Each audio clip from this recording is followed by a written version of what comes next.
Rotary Jail Museum in Crawfordsville. I think there's only 3 of these in the country, and this is the only one that's still working, if I'm not mistaken. This was the very first one. Built in 1882. First Rotary Jail, built in U.S., constructed to plans based on patented design of William H. Brown and Benjamin F. Hall.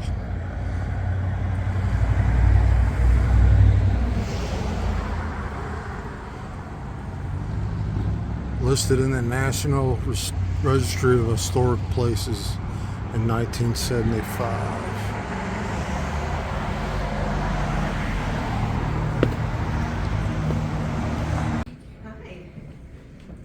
So we're going to start right here. I was just telling them this is the very first Rotary Jail ever built in the world. Ours was built in 1881. It started accepting prisoners in 1882, and these systems gained popularity very, very quickly. So all 18 that existed were built within the decade of the 1880s.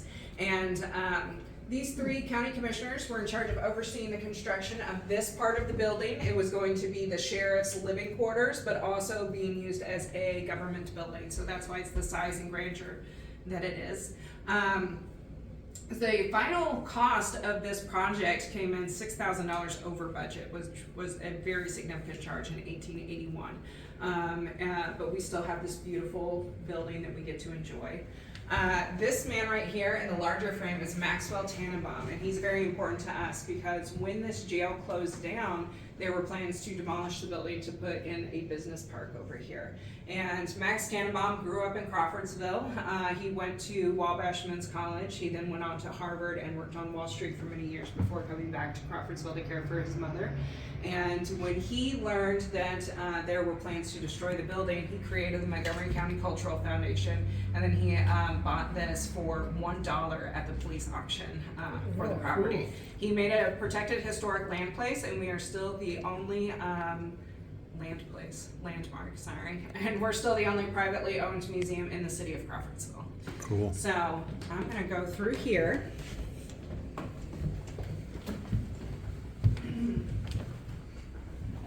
This room is really exciting because it has a lot of our technological transitions. When we were built in 1881, electricity did exist. It just didn't exist here yet. And so they went ahead and they wired the entire house for electricity, but for the first decade, the families living here were using all gas lighting. So this piece in the center of the room was custom built to accommodate that transition. The square glass side is the electricity hookup, and the candle side is those original gas lines. And they kept those running at the same time so that when the electricity would burn out, they could just switch back over to the gas lines. But the electricity was burning out because it was still a really new technology and it wasn't properly grounded or insulated yet. So it was very fire prone. So we're really lucky that we still have this building with that system in place. Cool. One of the other really cool things is our first 2-way mobile radio. It weighed about 100 pounds. You can see that it's 2 toolboxes welded together to house those electronic components. And on the front, you'll notice familiar cables where you would hook it up to an external battery and just put that battery on your floorboard or in your home beside the battery. Cool. Or beside the radio.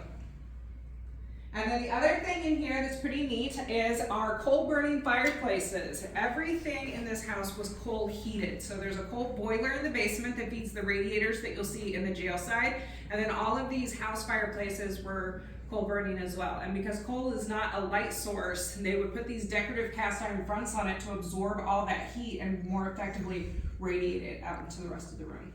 Yep. And then on the mantle here, you'll see our very first light switch. So this top part is a hollow chamber for the wick to be fed into, and then this side fits that key so you can adjust your gas flow to adjust how bright or dim you wanted it in the room. Cool. So this room was blamed for the $6,000 over expenditure. On the blueprints, this was listed as both a formal dining room and a kitchen area for the house. But when they started moving in their cast iron stoves and wooden ice boxes and pantry items to feed 40 plus people, they quickly realized that this room was not big enough to accommodate both. So they tacked on this kitchen and living quarters in the last few months of construction so that they could provide those needs. But that didn't account for the marble slab flooring they had put on the entire first floor, or the ornately carved hinges and the really fancy doorknobs and lock boxes that we have for that time in history. So I think there was a little. So the matron of the kitchen was in charge of cooking and cleaning for everyone in the house. That included the sheriff's family, the inmates, and anyone who was being entertained here that day. As a government building, they were responsible for hosting the local government several times a month, and that included dinner cooked by the matron. Sometimes when they would have an election year for the sheriffs and it came down really close between the two men running, it would fall to who had the better cook at home. You could either vote in Susan's apple pie or Mary's pot roast. And so you knew you were going to be spending a lot of time in the next 4 years eating at this place. Cool. So the matron would cook and clean. You can go in there. It's just a mess right now as I'm redecorating. But in the restroom, there's a wooden slot above the door in the wall, or above the toilet in the wall, and that's where the matron would pass all these metal food trays through the wall to the guards room, because they didn't feel it was proper to ask her to go into the guards room to feed the prisoners herself. Liz Shull was the only matron to become deputized while she was working here, so she insisted on doing all the duties that she would have to perform if she were a male. So she fed those prisoners the meals that she cooked for them. And Liz had a beautiful life of service to the community. After she retired here, she went on to work for the DNR for several years doing their dispatch, and she still lives just a few blocks from here. Cool. Liz became kind of a local celebrity because she was pretty staunch in the belief that it was not her job to punish the prisoners. They were going to see the judge and get their judgment from him. So for her, she cooked exactly for the prisoners what she was cooking for her family. And it became really well known that Liz cooked fried chicken on Saturday nights and biscuits and gravy on Sunday mornings. So cool. We can look at the roast records and see that other people appreciated that fact.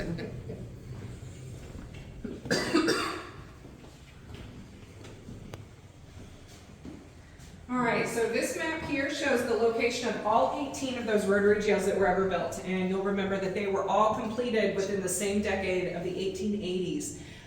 We were the first one in green. The next 4 in that row were built by the same engineer who created ours. And then halfway through construction in Wisconsin, they sold that patent to the Poly Jail Building Company. They're still the largest jail building company in the world today.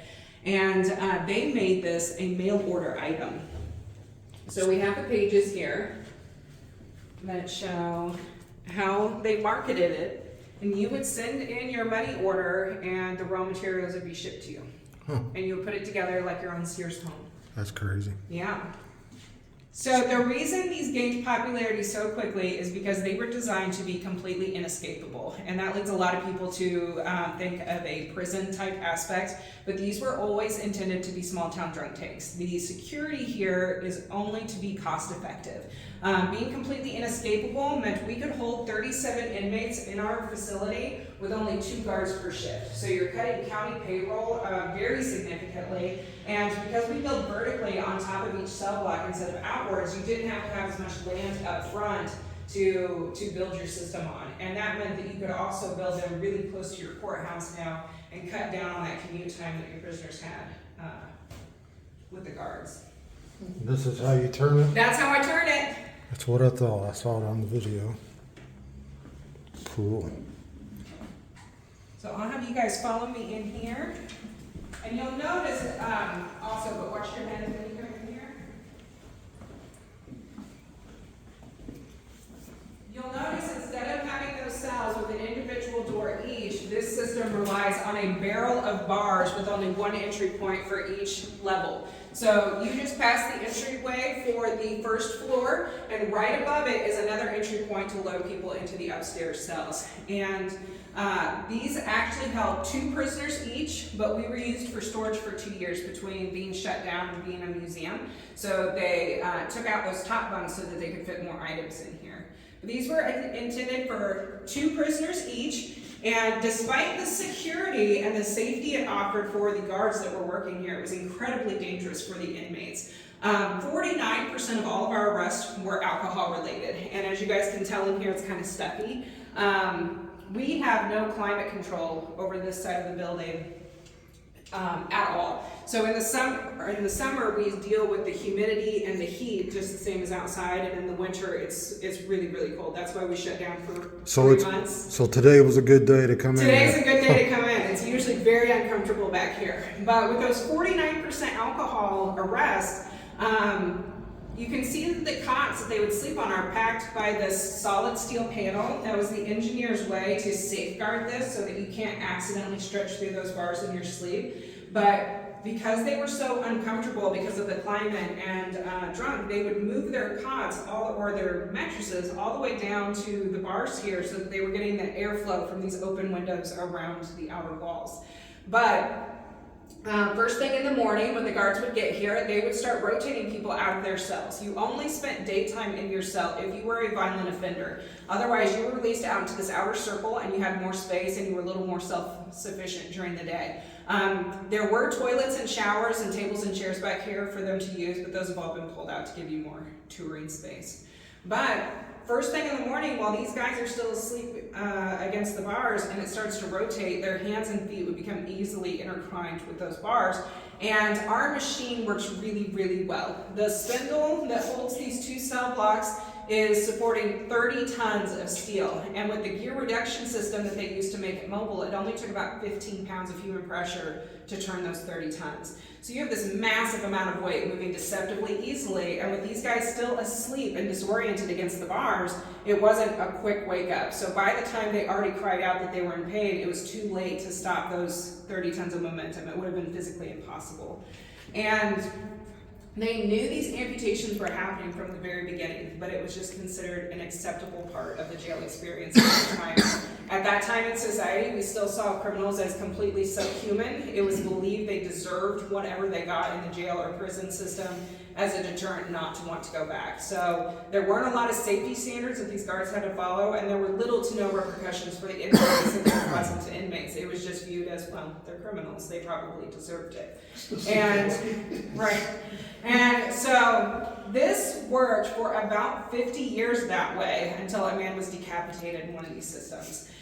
Remember I told you these became a mail order item? So now the engineers aren't building them. It's whoever in your town is willing to lend a hand. And there were a lot of cost-saving ideas. And so one of these systems was built with the bars double wide to save on steel costs. An adult man still can't fit through that space to escape, but he did fall asleep with his head between the bars and did not survive. And at that point, there was a really quick shift, and these were deemed an unsafe technology, and 15 were destroyed within just a few years of each other. The 3 that are still left standing today are Council Bluffs, Iowa, Gallatin, Missouri, and us here in Crawfordsville. And we're the only one still able to move, and that is mostly because of that over expenditure in the early years. That $6,000 was really significant for the time frame, and so we simply couldn't afford to rebuild. And so they modified this building by locking the spindle in place, and then they welded these bars out and placed swinging doors. And so from 1935 to 1973, we were a traditional swinging style door system. That's when this catwalk was added. While this was still rotary, there was only one little catwalk from the top of the stairs to that entry point. The rest of this was open air. You could look at the prisoners above as if they were in a bird cage. And so We functioned as a jail up until 1973, and we had to close down just because the city had grown up so much around us that we just didn't have the holding capacity that we needed for the community. There was also, because of the way this system is built, only men were kept in the spindle system. Women all shared a single cell on the second floor, and because of that, as time progressed, there was no room to make a separation in degree of crime. So sometimes runaway teenage girls were sharing that cell with murderesses or prostitutes. And so that was a real problem, that there was no way to keep those people safe in those shared groups. Is there anything else I can tell you guys about this before I let you go to look for a little bit, and then I'll turn it for you? Do you want to hear a funny story?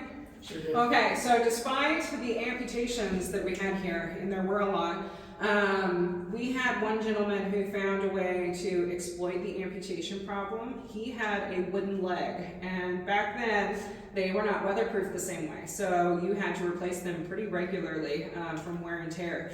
And he found out for about $20 relative to today's currency, he could get arrested for the weekend, he could get 6 hot meals a day, he got immediate medical care for any injury or illness he had upon arrest, he got his clothes washed and pressed before he saw the judge, and he had the option of a shave and a haircut, and he was getting a fresh leg, because on the last night that he was here, he would wedge that wooden leg through the bars, and was rotated the next morning, it would crush it. And unlike people losing real limbs, they had to replace his wooden limb if it was broken here. And so he got away with this 3 winters in a row before the guards caught on to the fact that he was doing this to get a fresh leg and not that he was just super clumsy. So then they would confiscate his leg upon arrest and give it back to him as they pulled up to the courthouse.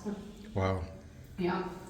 All right, so from here, you guys are welcome to walk this circle down here. You are allowed to get inside any cells that are open if you want to take pictures or take a closer look. The upstairs, you can walk on the catwalk, but it's fused at the other side, so you just have to come back around the circle. And then the 3rd story is that infirmary level where we have 3 isolation cells for the sick and injured, and it is all windows upstairs, so it's pretty just to go up and take a peek. Cool. All right, and then when you guys get done looking at everything, come get me in the dining room, and I will spin the jail so that you can see it in motion. Cool. Okay? The Outlaws motorcycle club has been in here. Excuse me.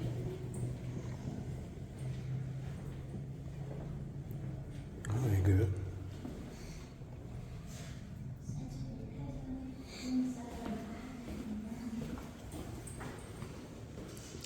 So there's the bird cage effect.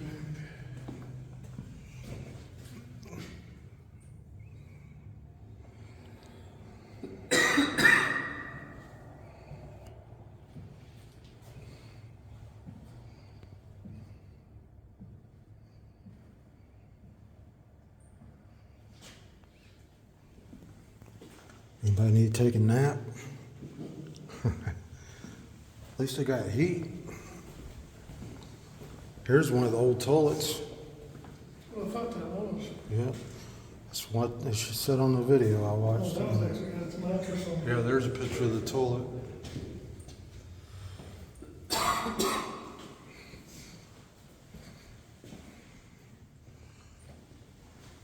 We'd be rough to take shit on that, wouldn't we? Bet you didn't sit on it very long. There's a picture of the toilets there and the cells. Boy, I bet you wouldn't want to come in this place when it was open. You'd be put in one of these jails. Did you say it showed a picture of the toilet in the jail? Yeah, And the stuff? it's on that one right there. Joey just said, so you guys gonna by chance stay for Roey's game? It starts at 4.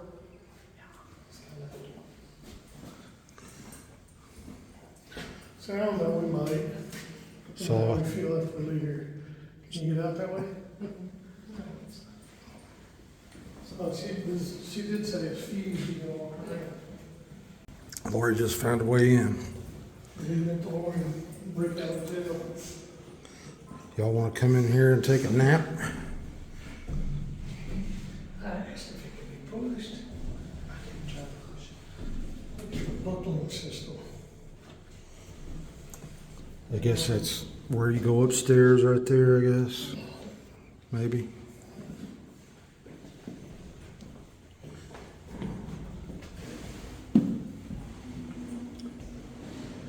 It's 72 in here. That's the worst thing. She went back around. She did. Then she goes through. This one's lit up here.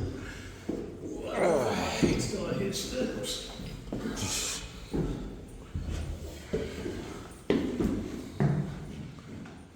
Oh, there's one of them toilets. Place to wash your hands after you take a shit. This is a modern set.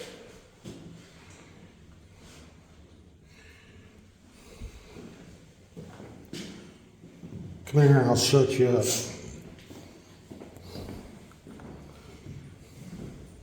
Which one's this you say was the women's?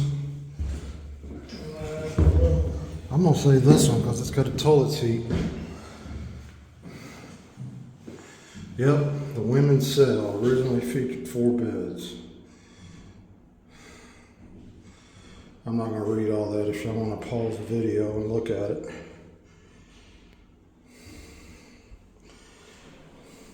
Yeah, they had the nice toilet up here. There was actually 4 beds in here. Lord, this was the women's cell there. They had a toilet seat on their toilet.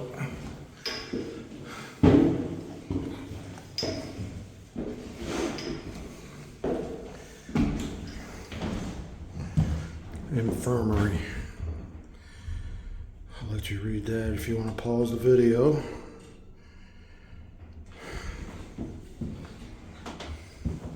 Watch your step.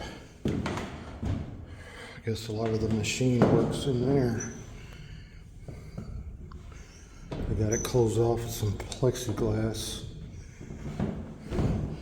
Guess if you was sick, you'd come in here.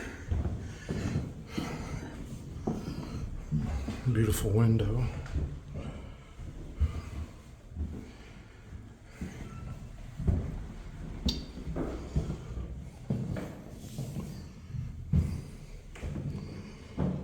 Guess.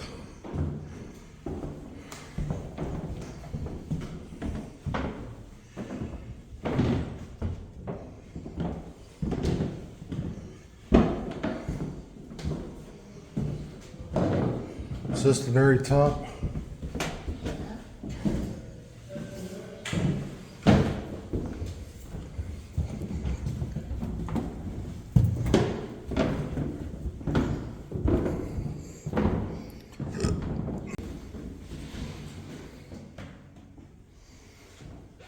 You didn't get to see much of Maxwell.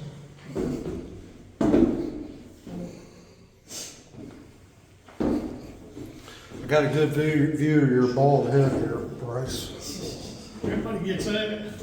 Okay, so that was maximum security. That is the women's cell over there. I don't think I went over on this other side. Y'all going on over here? Put your skirt on for your women.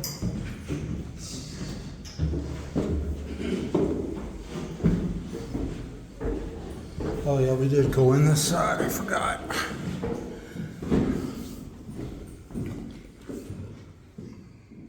This is the second floor.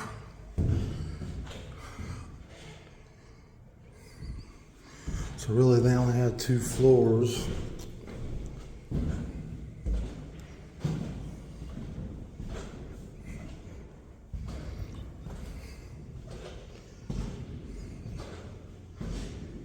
Cool.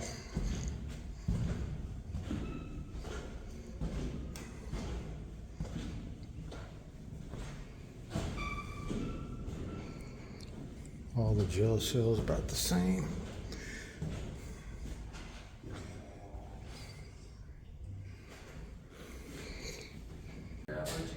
We get to watch how it's turned. And all closed up already? Philip's ready to go home. Well, I've already been teasing him. He's all riled up to go get himself a tenderloin and take a nap. So Sounds it's good. like a pretty good afternoon. I remember those Saturday naps. They were nice. Got a good place around here to eat some tenderloin? Every day, Every day? every day. I haven't got to that point yet, but So- it's coming. We have two. Creekside Lodge is about a quarter mile down this way, and they make a really good ready to line. But the Sunoco gas station makes an amazing ready to line. So, Really? I know it's a gas station, but it is really awesome food. I guess it could happen. All right, so this used to take 15 pounds of pressure to turn. It no longer does. It takes all of my pounds of pressure. So if you guys have a question after I turn this, you're going to have to give me a fiver. But this door right here, you'll watch that your prisoner that could be loaded right inside there is going to turn behind that solid cage of bars and Wow. This turns 2 floors. Cool.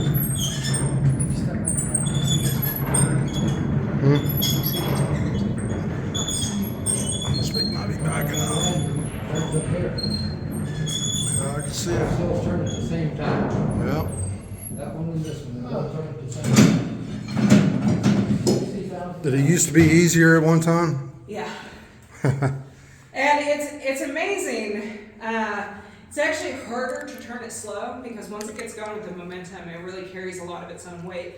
But that's a very fine line between making my job easier and hurting myself very badly. Because I've caught this crank a few times down the side of my leg, and I'm not so cocky anymore. I don't need to spin it fast to prove that I can move it. Man, it's got hard as it to stop once it gets rolling. Yeah, that's the dangerous part of it is because sometimes I have to be careful about what I wear because women's sweaters and stuff like that, I've wrapped a few of them around there, and when it's going pretty solidly, you're just kind of standing there hoping it winds down before you get pulled too close.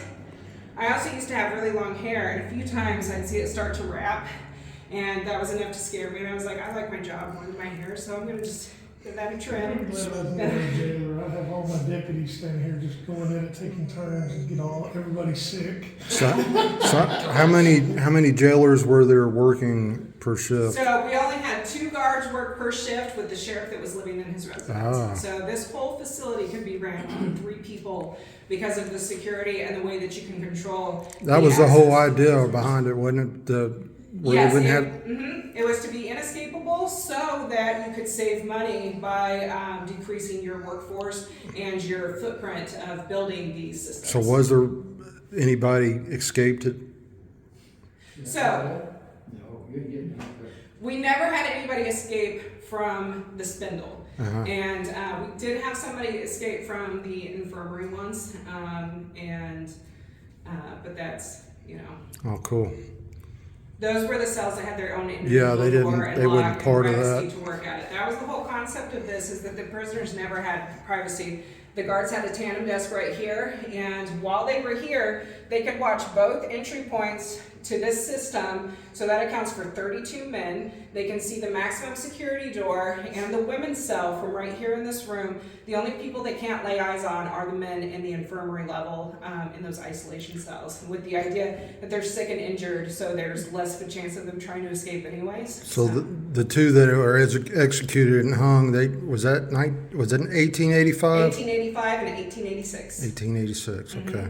And the There last. was John Coffey in 1885 and John Henning in Yeah, 1886. y'all could look that up. Where was the place they hung them at? So our wheelchair ramp right outside the kitchen is the original side of our gallows. Wow. It extended right off of that stone porch.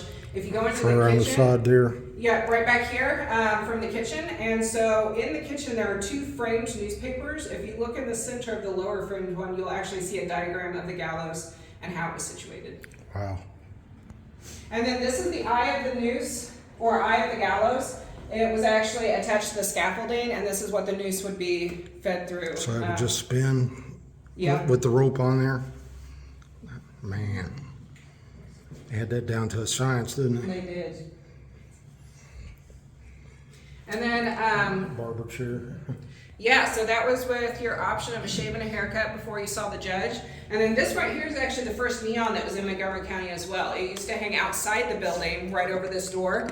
But when we became a museum, it was brought inside, serviced, and we're trying to keep it going as long as we can. Cool. The dying art right there. It is. Hold that. I've just gotten into glass lamp working myself, and he knows Ben, so that you're not completely seeing. See if we can see where the gallows were. The gallows were out here. She says out here where this wheelchair ramp is. That's in between these two buildings right here. I guess right there is where they had the gallows. That's crazy. But they only hung 2 people.